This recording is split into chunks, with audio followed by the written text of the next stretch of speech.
एक और खबर इस वक्त सामने आ रही है। दीपक बने रहिएगा हमारे साथ, लौटेंगे आपके पास। गोवा नाइट क्लब अग्निकांड में पुलिस का एक्शन जो है वो तेज हो गया है। एक और आरोपी को पुलिस ने हिरासत में लिया है। हिरासत में जो आरोपी लिया गया है वो लूथरा ब्रदर्स के साथी हैं। उनका नाम अजय गुप्ता बताया जा रहा है और अजय गुप्ता की अब गिरफ्तारी हुई है। ये छठी गिरफ्तारी है इस बाबत। अंकुश, आपके पास क्या अपडेट है? और अजय गुप्ता की गिरफ्तारी, चूंकि ये उन 4 मालिकों में शामिल हैं जो कि गोवा नाइट क्लब से जुड़े हुए हैं, हालांकि वो तो कह रहे हैं कि मैं तो एक सह पार्टनर हूं, लेकिन ये कितनी अहम हो सकती है? देखिए, वो भले कह रहे हैं कि वो स्लीपिंग पार्टनर है, लेकिन जो दस्तावेज सामने आए हैं, जो जीएसटी रिटर्न उन्होंने फाइल किया है, उसमें साफ तौर पे 3 मुख्य पार्टनर है। उसमें से अजय गुप्ता भी है और लूथरा ब्रदर्स यानी कि गौरव और सौरभ के साथ अजय गुप्ता के भी नाम है। अजय गुप्ता उसमें मेजर पार्टनर है। उनकी किस तरीके से फंडिंग रही है, क्योंकि गोवा पुलिस का कहना है कि उनके जांच का दायरा केवल अग्निकांड तक ही सीमित नहीं रहेगा। इसमें मनी ट्रेल और ब्लैक मनी और अंडरवर्ल्ड कनेक्शन भी अब इसमें जुड़ चुका है। कल जो पूरे डीआईजी के नेतृत्व में ये पूरी जांच की जा रही है। वर्षा शर्मा ने भी कहा था कि मनी ट्रेल इसमें भी एक अहम उनकी जांच का पहलू है कि जो क्लब में जहां पर अग्निकांड हुआ अरपुरा विलेज के बर्ज क्लब में, उसमें किस तरीके का इन्वेस्टमेंट किया गया था, कहां से फंडिंग हुई थी, अजय गुप्ता का उसमें किस तरीके से रोल है, ये काफी जो सवाल है वो पूछे जाएंगे अजय गुप्ता को। हालांकि अभी पूरी जो रिमांड है अजय गुप्ता की गोवा पुलिस को नहीं मिली है। दिल्ली में गिरफ्तारी हुई है, ट्रांजिट रिमांड के लिए उसे पेश किया जाएगा और बाद में उसे गोवा लाया जाएगा। और जो जांच अधिकारी है, मुख्य जांच अधिकारी है, जो वरिष्ठ अधिकारी है, उसके बाद में उसके साथ सवाल जवाब की जाएगी। तो कुल मिलाकर कहे कि अजय गुप्ता की गिरफ्तारी अहम थी। अजय गुप्ता के खिलाफ भी लुकआउट नोटिस जारी किया गया था। अजय गुप्ता की भी सरगर्मी से तलाश थी। गोवा की पुलिस दिल्ली पुलिस के सहयोग से उसके घर पे पहुंची हुई थी। और अब अजय गुप्ता की जब गिरफ्तारी हो गई है, जब उसको गोवा लाया जाएगा, तो और भी इस जांच से जुड़ी हुई कई सारे अहम जानकारी जो है, खास करके मनी ट्रायल को लेकर वो जहां सामने आएगी। क्योंकि जो डेली बेसिस ऑपरेशन जो लोग हैंडल करते थे, 4 जो जनरल मैनेजर, उनको पहले से आपके पास अजय गुप्ता से के हवाले से एक और ये खबर भी सामने आ रही है। अजय गुप्ता जो है वो भाई है अमित गुप्ता के, जिनकी 2022 में बुराड़ी में हत्या कर दी गई थी। यानी एक अहम कड़ी जो है वो अजय गुप्ता हो सकती है। और गोवा पुलिस दस्तावेजों की कर रही है गहराई से जांच। इस वक्त ये भी अहम खबर सामने आ रही है। लूथरा ब्रदर्स और अजय गुप्ता की पार्टनरशिप की डीड मिली है।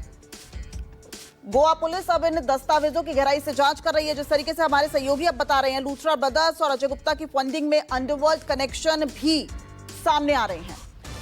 दीपक दुबे हमारे साथ जुड़े हुए हैं। दीपक, इस बाबत क्या जानकारी है? अंडरवर्ल्ड कनेक्शन, ब्लैक मनी, यानी ये भी अब सब कुछ आपस में इंटरकनेक्टेड लग रहा है, कैसे? जी, आपको बता दें कि अजय गुप्ता को गोवा पुलिस ने दिल्ली से गिरफ्तार किया है, दिल्ली पुलिस की मदद से। इस पूरे मामले में अजय गुप्ता का भाई अमित गुप्ता, जिसकी हत्या साल 2022 में दिल्ली के बुराड़ी में की गई थी, गोली मारकर उसकी हत्या की गई थी। इस हत्या की जिम्मेदारी गोगी गैंग के दीपक बॉक्सर ने ली थी।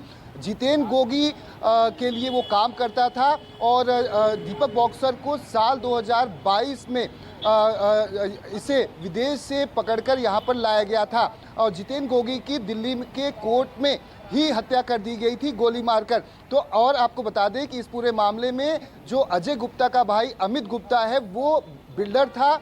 उसके बड़े पैमाने पर बड़े रिश्ते थे अलग अलग बड़े बड़े बिजनेसमैन से, अलग अलग हाई प्रोफाइल लोगों से। उनके पैसे वो बिल्डिंग में या अलग अलग चीजों में, यानी एक अहम कड़ी हो सकते हैं। जो अजय गुप्ता है वो अहम कड़ी हो सकते हैं और उनकी गिरफ्तारी हो सकी है। इस बाबत छठी ये गिरफ्तारी हो चुकी है गोवा नाइट क्लब अग्निकांड में। दीपक, आपके पास लौटूंगी। इस वक्त एक और बड़ी खबर आ गई है। दिल्ली की रोहिणी कोर्ट में दायर याचिका की है।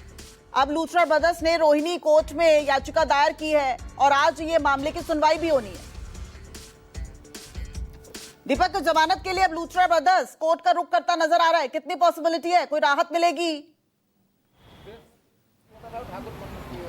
जी, संभवतः राहत मिलती हुई उसको नज़र नहीं आएगी, क्योंकि वो पहले ही अगर घटना जिस तरह से घटना घटी उस वक्त दोनों लूथरा ब्रदर्स उसी क्लब में गोवा में मौजूद थे और घटना होने के फौरन बाद ये चाहते तो शायद वहाँ पर जो घायल लोग थे, जो लोग फंसे हुए थे, उनको बचाने की कोशिश करते, लेकिन उन्होंने ऐसा नहीं किया। यहाँ तक कि वो भागते हुए सीधे देश छोड़कर फौरन थाईलैंड भाग गए। इस पूरे मामले में अपनी जान बचाने के लिए, कस्टडी कानूनी प्रक्रियाओं से बचने के लिए उन्हें कोर्ट का रुख जरूर किया हुआ है, लेकिन इंटरपोल की मदद से, CBI सीबीआई और थाईलैंड पुलिस लगातार संपर्क में है एक दूसरे के। इसे कोशिश की जा रही है कि जल्द से जल्द इसे ट्रेस किया जा सके थाईलैंड में और इसे गिरफ्तार करके भारत लाया जा सके, क्योंकि 25 लोगों की मौत जो हुई है उसके खून के दाग इन दोनों भाइयों के हाथ में हैं, क्योंकि ये दोनों वहां से भागे। इनकी लापरवाही की वजह से इतना बड़ा हादसा हुआ। आपको बता दें कि ये जो गोवा का नाइट क्लब है ये सरकारी जमीन पर अवैध कब्जा करके बनाया गया था। वो ऐसे में सरकारी जमीन का कब्जा करके अगर आपने पब बनाया है, सवाल पहले प्रशासन पर, सरकार पर और इसके साथ साथ इन दोनों भाइयों पर भी खड़े होते हैं। हालांकि सरकार लगातार दावे कर रही है, अलग अलग मीटिंग और बैठकें कर रही है, लेकिन सवाल सरकार से भी है कि 3 अधिकारियों को महज सस्पेंड किया गया।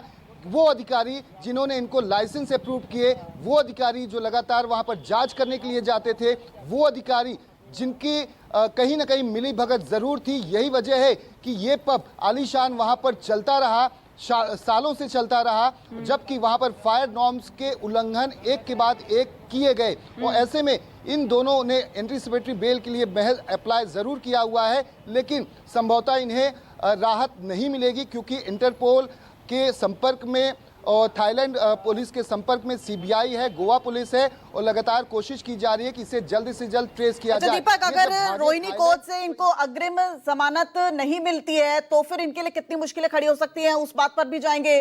लेकिन साफ तौर पर दीपक आपके पास लौटेंगे।